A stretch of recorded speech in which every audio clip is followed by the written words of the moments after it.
Before we start today's webinar, let me just do a quick introduction of ourselves.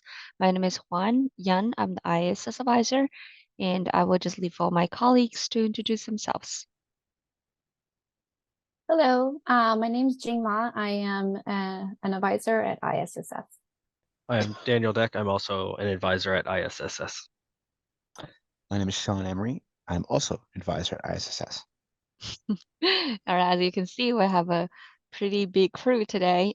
We can wait to share the latest H-1B updates with you all. All right, so I'll get this started. So we will be talking a little bit about the basic concept of H-1B and this visa category. So what is H-1B? So H-1B temporary workers are non-immigrant workers who intend to come to the U.S. temporarily to work in a specialty occupation.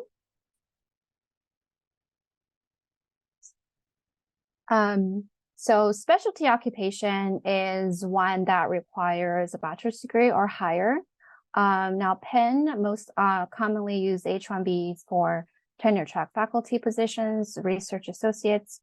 Sometimes we will also use it for staff positions, such as research specialist. For positions that require license or certification, we must receive them at the time of filing. The foreign national or the candidate, they must meet the minimum requirements for the position, such as the degree, major field of study required, or any prior work experience, training, etc. Oh, if you have any questions, please feel free to type them into the Q&A box, and we will answer them either at the end of the presentation, or the other advisors will jump in while we do the presentation. This is not the right slide. Hold on.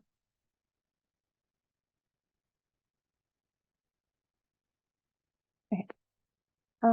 I think we should do this first. So H-1B is employer and employment specific, which means that they can only work for the employer listed on their approval notice in a position and at the location that's described in their H-1B application. So under normal circumstances, the maximum stay permitted in H-1B status is 6 years. If H-1B in the initial petition, we can usually file for up to 6 years. If extension is needed, we can file it for up to 3 years, additional 3 years. Oftentimes you'll hear people say that H-1B is dual intent. So basically that just means that the H-1B status will allow a non-immigrant to apply for U.S. permanent residence while holding a non-immigrant status such as H-1B. Now, H-1B petition has to be filed by ISSS, not by the hiring department, not by the employee themselves. So it has to be done by us, and the application will have to be submitted to USCIS and adjudicated by USCIS.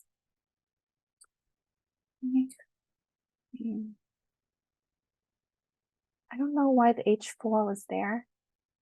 Okay, let's just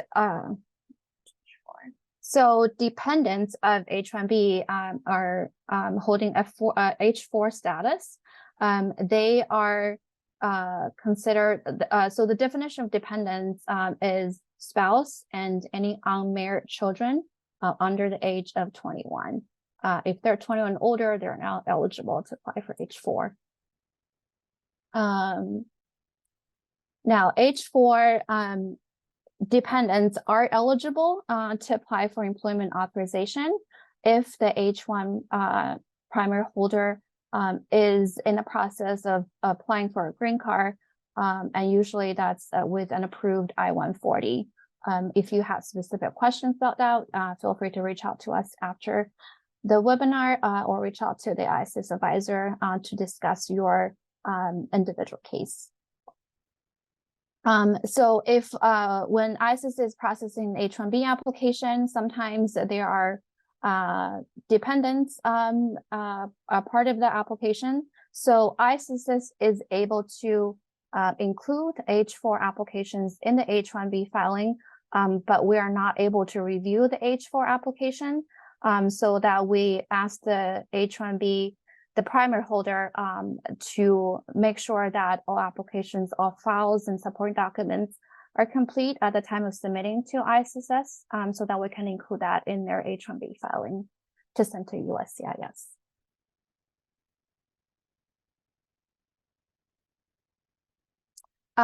Type of H-1B petitions. So there are two ways of gaining H-1B status. One is via consular processing. One is through change of status. Consular processing is most likely done for individuals who are currently outside the U.S. So when we file an H-1B petition to USCIS, once that petition is approved, then the scholar will take the H-1B approval notice to a consulate in their home country to apply for an H-1B visa to enter the U.S. as an H-1B visa holder. Change of status is mostly for people who are already here in the U.S., F1 students who are on an OPT, J1 scholars doing research work, and they are switching to H-1B, and that's when we file a change of status with USCIS to officially switch them from their current status to H-1B.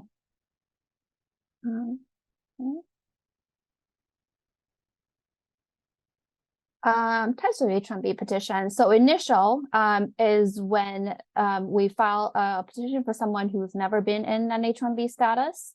For example, F1 OPT going to H-1B or J1 to H-1B. Extension is for people who are holding H-1B status. And we ask that the petition the request has to be submitted to us, and the petition has to be filed before the expiration of their H-1B status.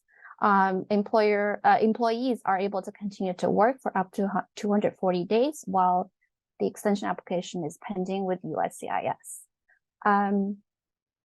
Amendment is when there is a material change to an employee's position, duties, in a significant salary increase, decrease, or hour worked, for example, going from full-time to part-time or part-time to full-time, those would warrant an amendment filed to USCIS.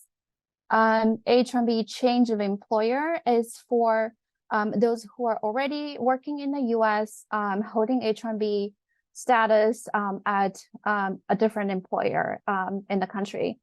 So when we bring those employees to Penn, we have to file the H-1B change of employer application with USCIS, and the application has to be received by USCIS before this employee can come to work at Penn. The application does not have to be approved. It just has to be received by USCIS before the employee can come and work at Penn. Concurrent H-1B employment is when an H-1B visa holder has two positions with two different employers. In that case, each employer has to file a separate H-1B petition to USCIS and has to be approved by USCIS. Now, for hiring departments, we want to remind you that the position that you for which you're hiring a candidate needs to require a specific degree and at least a bachelor's degree, and that the candidate has to have that degree and experience required for that position. When setting a start date for the position, please consider the internal, which is ISSS, and external processing time, which is the government processing time. We ask that H-1B requests should be submitted to ISIS ideally 6 months before the employment start date, but no later than 90 days before the start date. If for any reason that the request cannot be submitted before 90 days, and it's less than 60 days before the start of the employment start date, there will be a rush fee of $750. So once you are ready to submit an H-1B request, you want to make sure that you log into IPEN. For most of you, I believe you have access to IPEN as a BA of your department. You want to add a new case. After you enter the employee's name and email, you will be able to send the employee data form to the employee for them to complete. The employee will also, when they receive the data form, they will have instructions to upload the supporting documents that we need to file their application. So that's the employee data form. So after completing all the online forms, BAs will need to support these supporting documents to ISS by uploading them to eForm 5. If you have any questions about this process, feel free to reach out to us. And then also, I think for the BAs who attended our IPEN webinar a few weeks ago, I think we talked a little bit about IPEN access and the different forms. And this is so E45 is where you will upload all the supporting documents and letters to ISS to complete the submission. And please make sure that this step is complete. Otherwise, ISS will not receive the request to initiate the filing. So once all the forms are completed, documents uploaded, you will receive a confirmation email letting you know that your case has been assigned to an advisor. You and the advisor name and contact information will be in that email, and that advisor will be your primary contact for any questions regarding this petition. A reminder, there is a filing fee that the departments will have to request checks for in order for us to submit to USCIS. We want to just emphasize that for the description of payment box, it's really important that you put down the employee's first and last name first, because if you put too much information before their name, when the check is printed out, we actually cannot see who this check is for, although we can check with you to confirm the check numbers to make sure they're the right checks for this petition. But if you are able to just put the employee's name there at the very beginning, then it will be very easy for us to find the check for the petition that we're filing for you. All right, so H-1B fees, really quickly, PEN internal processing fee it's $1,740, I believe, became effective June of this year. There is a rush fee again if the request is submitted to us less than 60 days before the intended start date of the employment. The current USCIS filing fees for $460 for the I-129. The $500 anti-fraud fee is only for the initial application. If you're filing an extension or amendment, the $500 is not necessary. Premium processing fee, $2,500, which we highly recommend for all applications if possible. That way it's easier for us to track, and we know that we will receive adjudication within 15 days of submitting the application. For H-1B employees who have dependents, there is $370 filing fee for the dependents. So the dependents or the H-1B employee will be responsible for sending us the check to be included in the application. All right, I think next I'll give it to Juan to Thank you, finish the Jean. rest. All right. So Jane actually just shared some information, basic information about H-1B and what the departments need to do by submitting the forms and also the processing fee types of H-1B. Now I will take over to talk about some wage requirements and what the department needs to pay attention to and also ongoing duties for the department after the petition is approved. So let's talk about do's and don'ts first. So if for you to submit the H-1B e-forms to ISSS, please remember you need to list the minimum required qualification for the position, which includes the minimum degrees and also the degree, the field of or the major that's related to the degree required for this position, and also the minimum years of experience that's needed for the position. That to be said, please do not list the preferred degree. For example, if this position is a research specialist D position, which requires minimum bachelor degree to be hired, so then you need to use bachelor degree instead of use master degree, even though your hiring department prefer to hire somebody who hosts a master degree, but you must list the bachelor because it's a minimum requirement for this position. Another thing is we recommend your department to add a related field to the question asking about the major, because we all know some position that requires cross disciplines or interdisciplines in like work. So it has a wide range of duties that needs to be performed. So you might list about similar degree or similar majors that's required for this degree. For example, if the person is a statistics, maybe in this person's major could be in the statistics or data management or economics, etc. That's related to this job duties.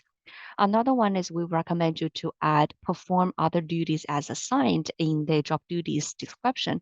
The reason is because although you want to list all the duties as well as you could, but there are sometimes this employee will be assigned by the department to do some job duties that's not listed on the job description.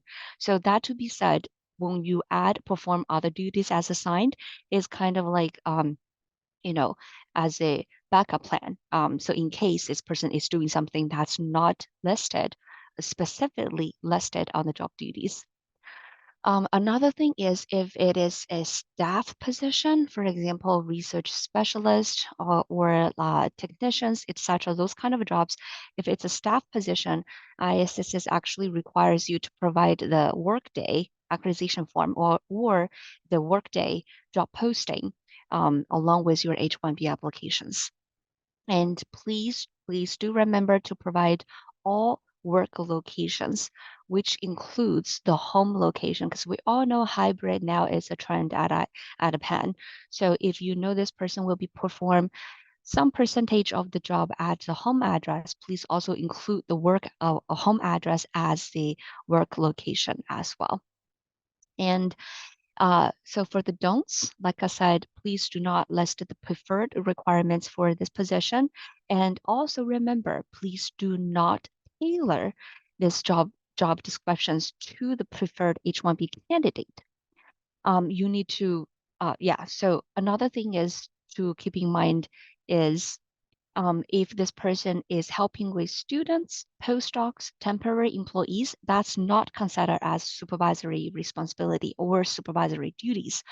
The supervisory duty only refers to people who are actually supervising full-time staff or full-time faculty. Then that's considered as supervisory duties. All right, next page. All right, so we talked about the department's duty, what department needs to do when they submit the H-1B e-form to ISSS. Now, what the employees will need to do, they need to complete the e-form 2. So basically, after the department submit e-form 1, I think that the H-1B employee will be prompted by ISSS to fill out the e-form 2. And in this e-form 2, they need to provide their biographic information, their previous immigration history, and also indicate if they have any dependents, H4 dependents that needs to be included. So like my colleague Jean mentioned, H4 dependence is actually a personal application. So the employees themselves will need to prepare the application all by themselves. ISSS could file the H4 dependence application together with H-1B petition as a courtesy, but for all the filing fees, how to prepare for the materials, that should all be the H-1B employee's responsibility. So that to be said, if you do have any H-1Bs approach to you and said they have any family members they would need to file together, you need to let them know it's their personal application. They could file together with H-1B petition from ISSS, but they need to prepare the application by themselves. And also H-1B employees need to maintain their status during their employment at PEM. So another thing we would like to remind everyone is if you are in the School of Medicine, Engineering, Nursing, Dental Medicine, Veterinary Medicine, or you are in the departments in School of Art and Science and Chemistry, Biology, Physics, Astronomy, Earth and Environment Science, those departments, you also need to fill out the attestations in regarding of hiring foreign nationals of the control technology. You need to actually do the screening through the visual compliance training through Knowledge Link. If you do have questions about that, you should contact this email to directly inquire about this screening process. And also, only after you finish the screening, you could be proceeding to submit the whole H-1B application. Now, we are going to talk about the most important thing of the H-1B application, which is a wage requirement. So basically, for each H-1B petition, so it's actually a way to protect the foreign nationals to be hired or work in the USA. That is, for the employee, the salary paid to the employee has to be either higher than the prevailing wage or the actual wage. Then what is prevailing wage? The prevailing wage actually is referring to people or employees who are in a similar position in this metropolitan area. And also, after a petition is submitted to ISSS, the advisor will do the initial review and then we will do the wage analysis. And we will go to the Department of Labor's database to find out proper occupational code for this position. And we will compare the Department of Labor's occupational code with the salary that's provided to us through the H-1B petition, and we will see if the salary is higher than the prevailing wage. If it is, which is good. If it's not, your assigned advisor of your case will approach to you and then mentioning about the wage increase. And another one is actual wage. So actual wage means the employees or people hired in a similar position, titles, qualification at your department. And we will actually talk about more about how you can fill out the actual wage sheet to let us know this specific person hired in this position is paid properly. So in the next page, and we're going to talk about how you can fill out the actual wage sheet. All right, so the actual wage sheet in the H-1B application e-form through ISSS portal is actually e-form 3. On the e-form 3, you need to list it all the people hired in the similar positions. For example, if your H-1B is the assistant professor position, you need to list it all the assistant professor position in your department. And you need to list out their experience, their qualifications, and also how long they have been working in these positions. That can be used as a justification why this person is paid higher than this H-1B you submitted to us. So that's really important to keep in mind. You need to properly fill out like actual wage sheet 3, the e-form 3 to let us know the actual wage sheet. So we will know this person is paid properly. Okay, next one.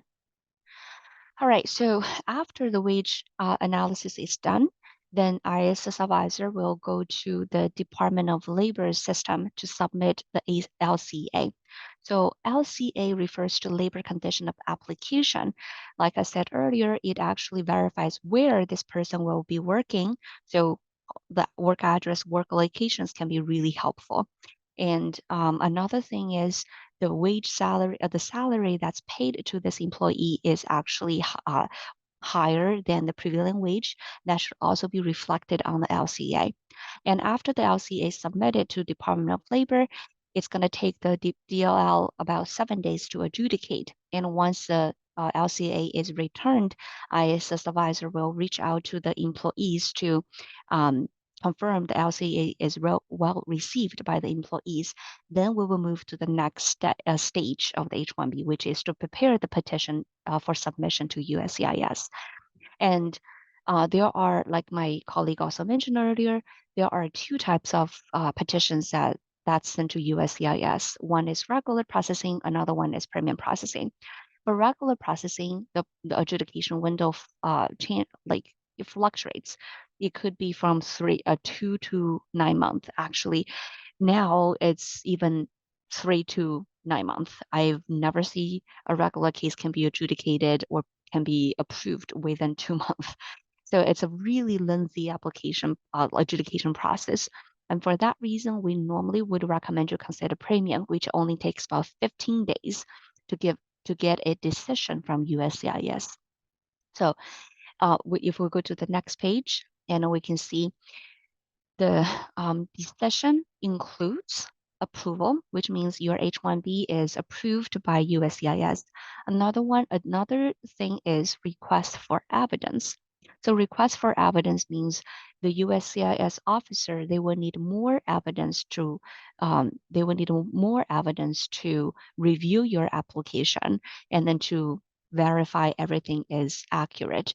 So when that happens, ISS advisors will be receiving the request for evidence from USCIS, and we will reach out to you as a department to prepare the proper documents to support and argue for this position.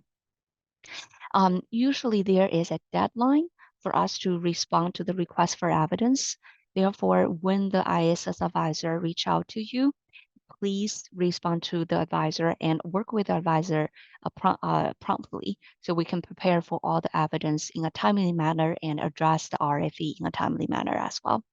So once the H-1B is approved, if it's a premium processing, ISS advisor will receive the digital approval first, and normally we will let the department know it's approved. And then we will wait for the paper approval to be mailed to ISS. And usually the shipping process will take about a week or two, sometimes can take it longer. And unfortunately, this shipping process is out of ISS's hand. So we really do not know how long it's going to take USCIS to mail out the paper approval to us.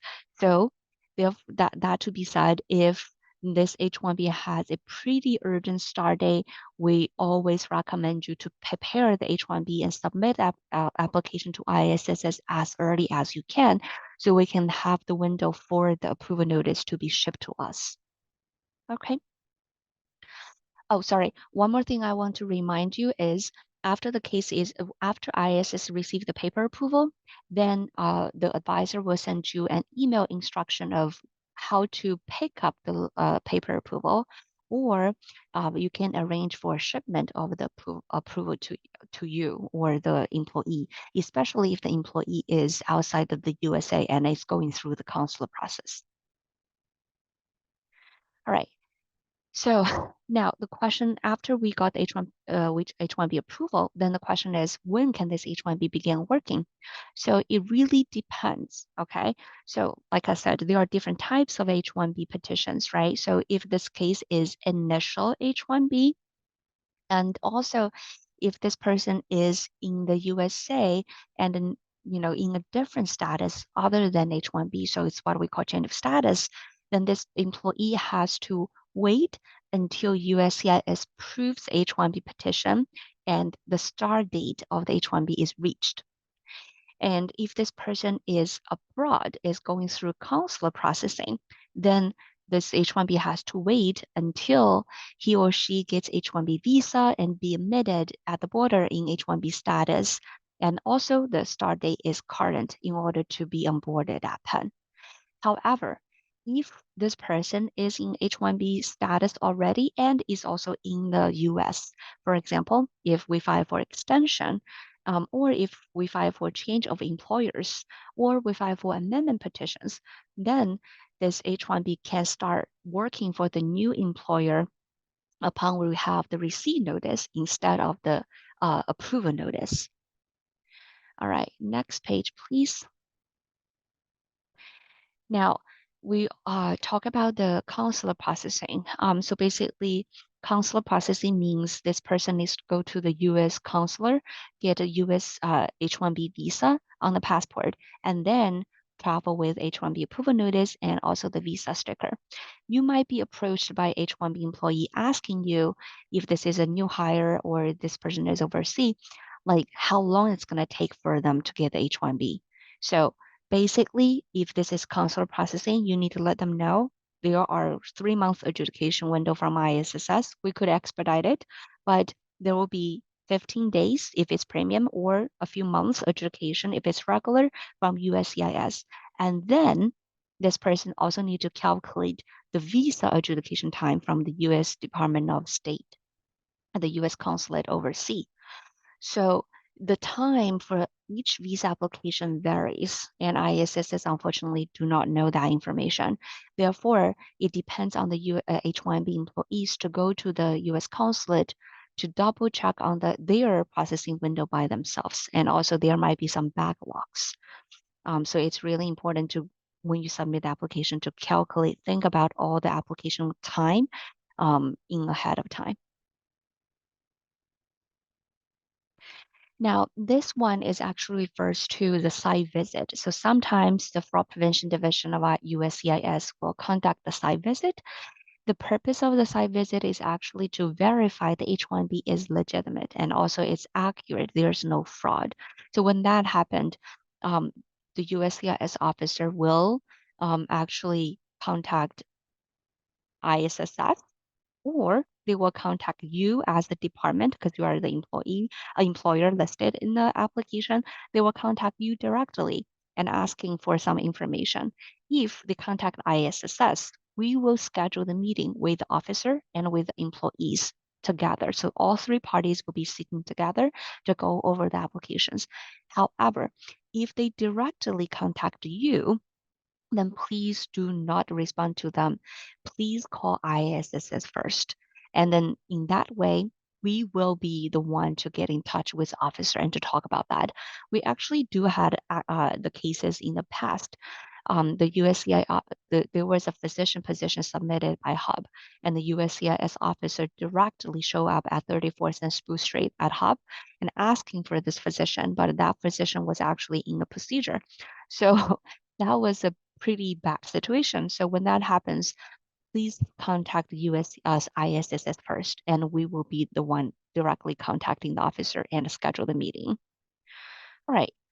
So, and also please keep in mind when you are employee or you are called that this employee needs to meet with the USCIS officer, please cooperate because if there is a site visit, it's actually mandatory. Next one, please. So now we talked about how you can prepare the petition, things to be aware of preparing the petition and the process of getting approval notice. Then the problem is after H-1B is approved and this person has been working with you for a long period of time, what else as a department you need to do? A few things you need to keep in mind is, first of all, if there are any changes of this employment, for example, if the job location is changed, if the job duties are changed, if the salary will be increased or decreased, you need to inform the ISS assigned advisor of this H-1B before this person can take the new responsibility or participate in the new job. We need to evaluate to see if this position is indeed need a minimum petition. If it needs a minimum petition, then this person has to wait until amendment is received before engaging in the new job. Another thing is if this person is terminated or resigned from your position, you should also notify ISSS as well. There is actually I think IPEN will periodically send out the reminding emails to all the departments, let them to do the verification. So it's a good good way for you to indicate to us if there are any changes of the H-1B petitions. Okay, next one, please. So this actually, those two terminology, termination and resignation, sometimes can be interchangeable, but most in this case, in H-1B case, there is one thing we would like to bring people's attention. So basically, if an employee is terminated by your department, then this person the department has to pay the travel fee for this person to go back to the home country. But if this person is resigned from this position, then the Penn department is not responsible for the travel fee for this person to go back to the home country. And also, regardless if it's terminated or resigned from the position, you will need to submit end of employment e-form on IPAN because ISS advisor will also take care of the rest of the LCA and also the rest of the H-1B period of time as well. Okay. Now I think that's the end of our H-1B overview. So we talked about different types of H-1B, what is considered as H-1B, and also the procedures for you to submit the H-1B petitions to us, and also H-1B fees, things to pay attention as a department. Now, if you do have any questions, you're welcome to type your questions at the Q&A session. My colleagues and I will be more than happy to answer your question. There is one question submitted, Juan, so if you can Okay. chime in. Postdoc researcher who is on H-1B gets a fellowship. Do they need to change the position title to postdoc fellow? So basically the fellowship, what we will look at this position, what will we look at is actually, first of all, if this person's job duties will be changed based on this fellowship, or and also if the salaries will also be drastically affected by this fellowship. If the answer is yes, and then we might need to file for amendment. But as of now, we need more information to investigate in that question.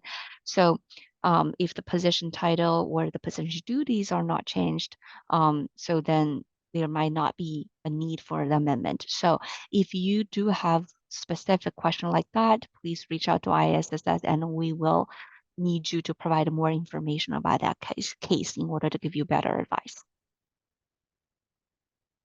Great, thanks, Juan. Mm-hmm. Any questions?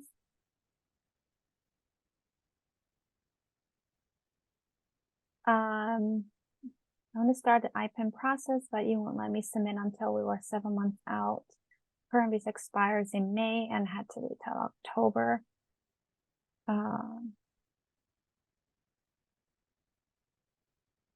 I believe you can, so the earliest that we can start the process is 6 months before the intended start date. So if it's more than that, I think the system would not allow submission. Is that correct, Juan? I believe so. I think the system we actually allows for 6 months ahead of time, and 6 months is actually pretty early already. Right. But honestly, I do see there are some people submitted before 6 months. I would say if you do have this question, why don't you send us a screenshot of the error page so we will know what is the reason preventing you from submitting it. And then our IT team can help you with that issue.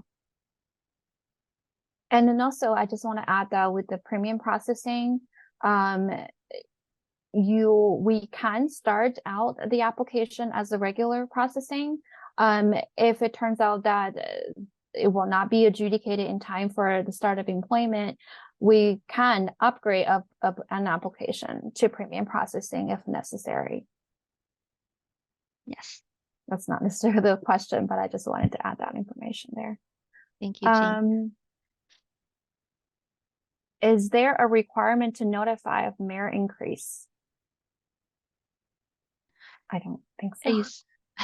Is there a requirement to notify the merit increase? So when you talk about merit increase, are you talking about every year the salary will be increased because Penn has a merit increase, a salary, whatever policy?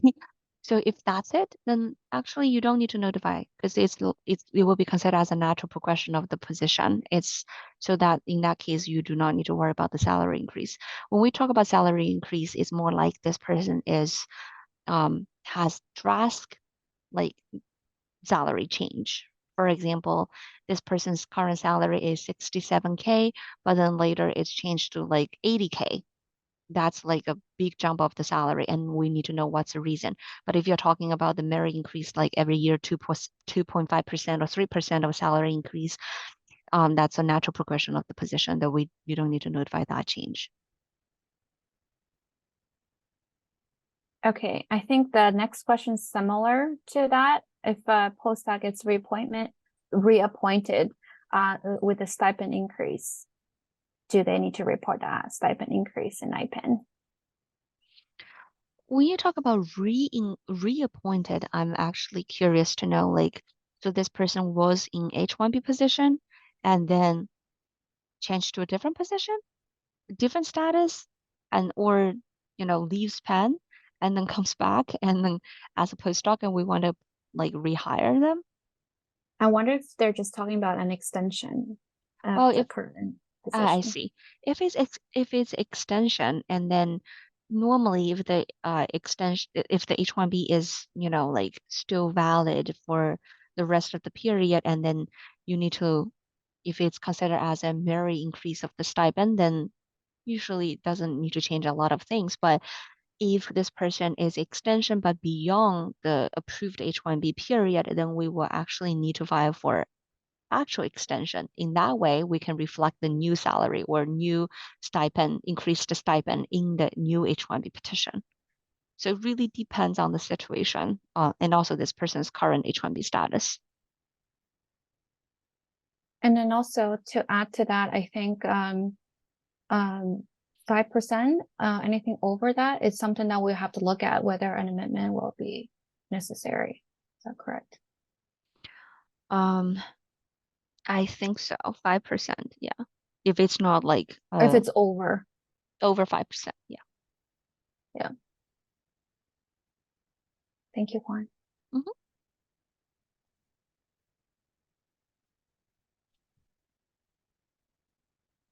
Right. Any other questions? We still have about 10 minutes or so. So this is ISSS social media, so feel free to connect with us and also subscribe to our newsletter. And also on the end of this webinar, we have our questionnaire, so please feel free to share your feedback with us, and then we would love to hear from you. And this webinar will be recorded, or it's been recorded and will be posted on our website shortly after this presentation. Yeah. All right. Well, thank you everyone for joining us for today's webinar, and we appreciate your feedback and look forward to see you at our next department webinars.